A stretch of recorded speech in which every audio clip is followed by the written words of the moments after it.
Oh, Kevin, you're ruining the YouTube clip. I'm Tony Fast, and my family's been blessed to be able to farm in Montana for over 100 years now. A lot has changed in those 100 years, and it wouldn't be possible without the great team we have and blessings from our Savior Jesus Christ. Well, good morning. Since those peas are all cut off, we got a little bit of time here to catch up on some projects. So I'm in the road grader. Going to get some of these roads, the back roads onto the fields taken care of. So let's grade some roads.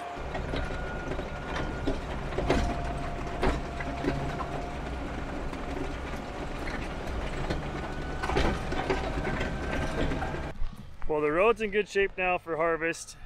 We're finally getting around to getting the last of that second cut alfalfa moved out of the field. It has not rained on it. Well, it did sprinkle last night, 2 nights ago, I guess, just a little tiny bit, but still real nice looking hay. We actually got some hay tarps, they're breathable tarp from Protexia. I also got a bunch of grain bags from them and a pallet of twine to try. But we're gonna get these bales stacked. We kind of got to stack them because they're breathable. Can't have any spots where the water can run through, so we'll kind of stack the stack like a rooftop. Throw the tarp over it, tie it down.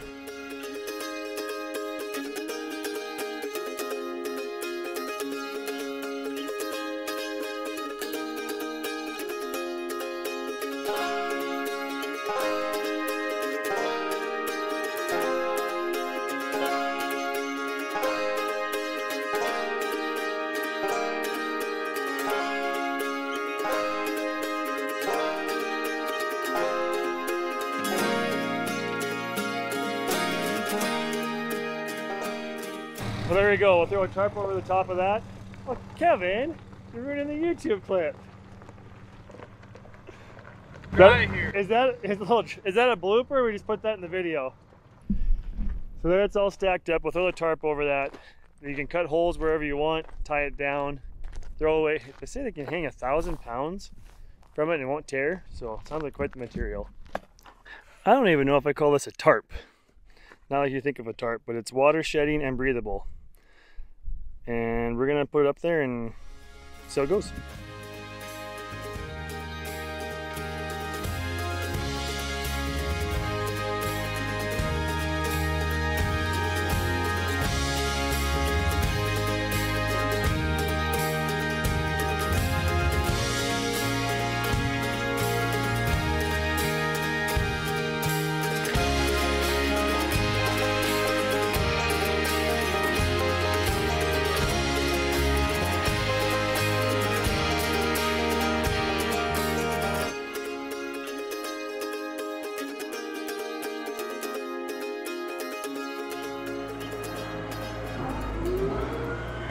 I think that'll hold it down. Tied the end shut a little bit. Should shed water. So this tarp is a 12 meter by 25 meter. So we had some extra length. If we would have been thinking ahead, we could have put a bigger stack under it. As well as I think we can maybe go high like this and then pyramid the top like that, and then the tarp would hang down and we would tie it. But I'm not sure. See how this goes this year. Check them out. It's a fairly cheap tarp and it has a good warranty. Well, back to combine anyways, the plan for today. Although we went to clean out the peas out of the swing away auger and the gearbox that runs the swing away, seal just blew out of it and ran all the oil out. Luckily we saw that now and not when we were loading loads here in a little bit. So I'm on my way to town to go get a seal and a couple bearings for that. The guys are gonna get everything ready in the combines and bins all cleaned out, and then we're gonna go cut lentils. Well, back out here, got parts for the gearbox, and I got a hay truck here to load up some hay.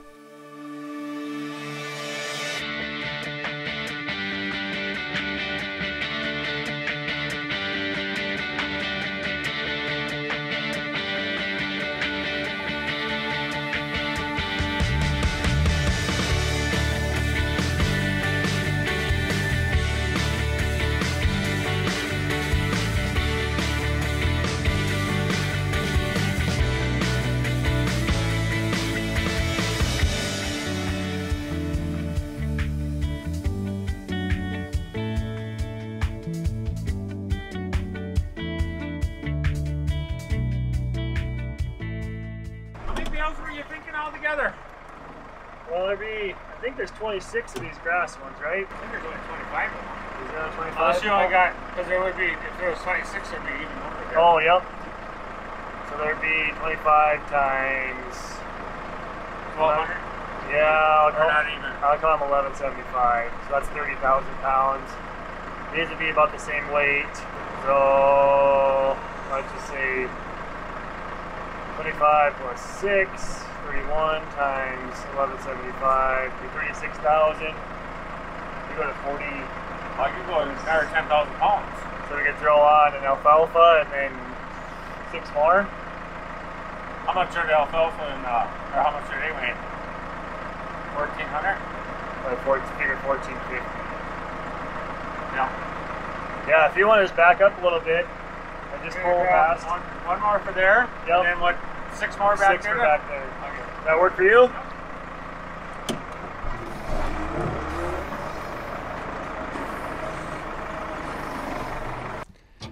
Dad's got the gearbox ready to go, and we got a truck at home to load peas.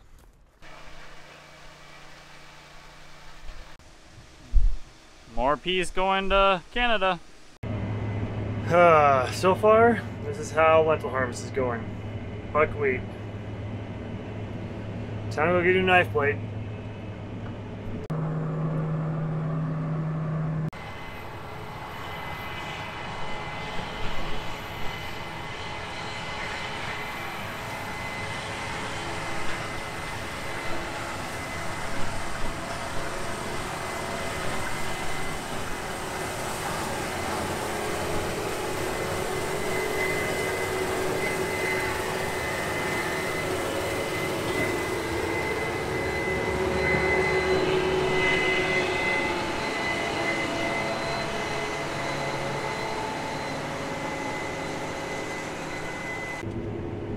Alright, making progress now.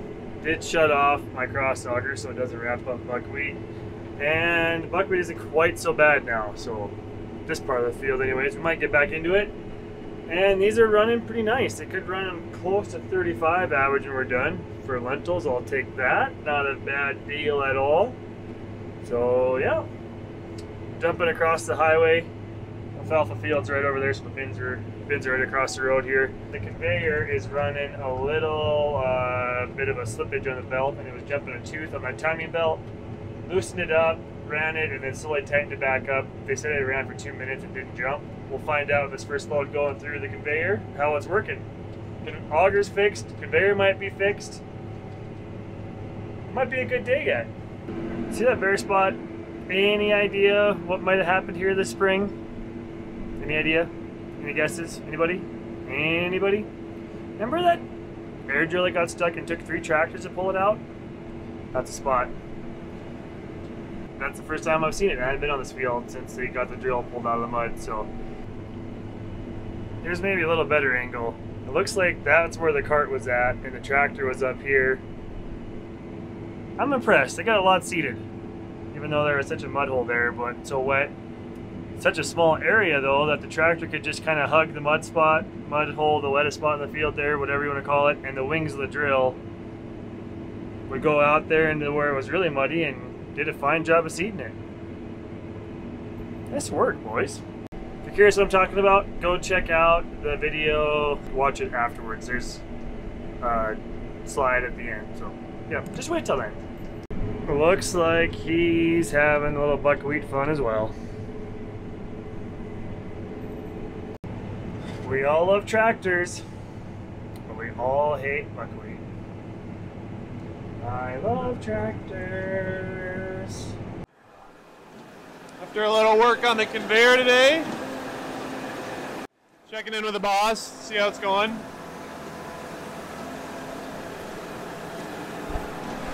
Dumping lentils.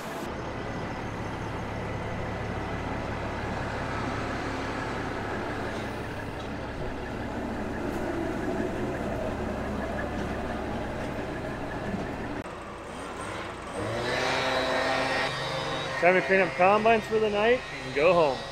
Finish this field of lentils. Got 1 more quarter to do tomorrow, and then we're on to some durum, I hope, by tomorrow afternoon. Morning, Windmill. Well, today we got a red flag fire advisory, red flag fire warning, I think they call it, whatever, something like that, I think. They're talking something like 95 degrees and windy, so and real low humidity. We're gonna get the tanker hooked up. We got a 6,000 gallon water tank on the ground over here full of water. We're just gonna have that ready in case there's a fire somewhere. We can run with some water. I'm not sure if we're gonna cut the derm here or if we're gonna wait till later this evening to try it. We're gonna finish those lentils first, move home, maybe do some maintenance stuff. Some break-in oil changes on the headers, but we'll see, I guess. Really not worth cutting cheap wheat for burning someone's house down. So we're just cutting along here on lentils. 40 acres left ish, 30, 40 acres on this field. I got the lentils all done. Kind of a slow go. They are still got quite a bit of weeds in them that are not completely dry, but the lentils are dry. So get them cut off. We're gonna move home, get stuff serviced up, ready to start cutting wheat. We'll see what this wind does. They're talking like gusts to 30, 95 degree weather. I really don't want to start a field on fire. So I think we'll take her easy the rest of the day when we get moved home. It's out of, what is the time is it? About 12:30, so should be done here in an hour. Get everything cleaned up, headers off combines, and then we'll head home.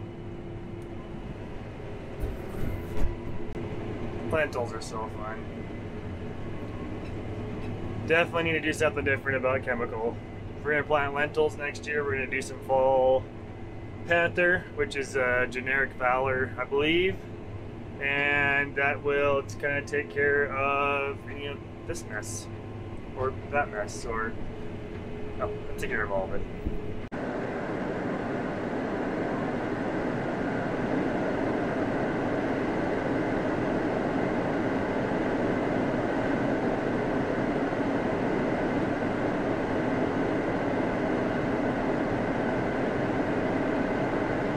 He's full. That's a lot of lentil soup right there.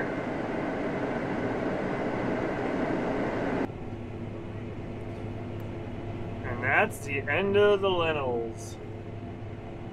They average right around 30 bushel, so I'll take that. It could have been a whole lot better had we been prepared to plant lentils this spring and use the right spray last fall. Oh wait. It rained all last fall and we didn't get any spraying done. Never mind, we'll take 30 bushel. Time to go clean up combines and move them home. Headers are off. I got my header behind the combine and Dad's gonna take off without one because we don't have a hitch on the back of his combine yet. We pulled one off one of our combines and didn't get the other one pulled off in time before they sold it. So we gotta get another hitch for his combine yet. But see the mirror there? Got my header. Let's go. Back home, and another truck for peas just showed up.